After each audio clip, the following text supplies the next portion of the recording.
السلام عليكم.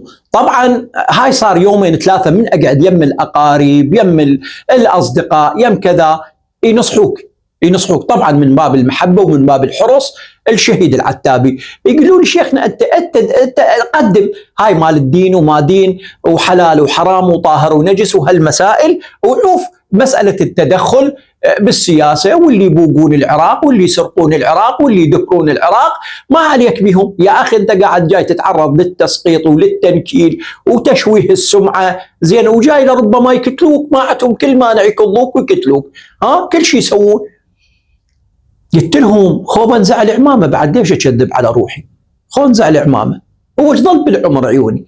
ايش ضل بالعمر؟ اذا هاك تفضل الزوبعي واحمد الاسدي، هذا 7 مليارات وما ادري ايش قد ذهب وشارد وما حد كاظه ويكضون ما ادري نسيبه ما ادري ايش يصير منه.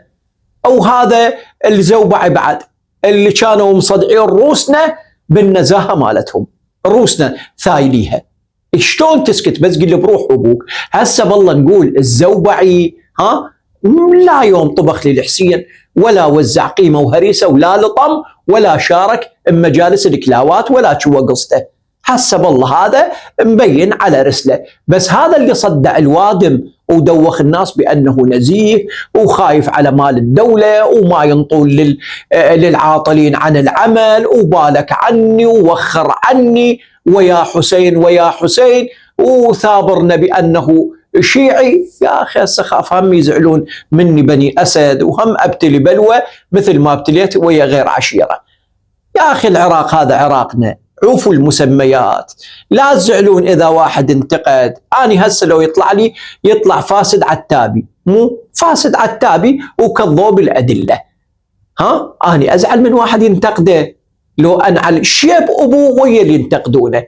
اتقوا الله عز وجل، باكر ما حد ينام بقبر واحد. اتقوا الله، إن الله لا يغير ما بقوم حتى يغيروا ما بأنفسهم.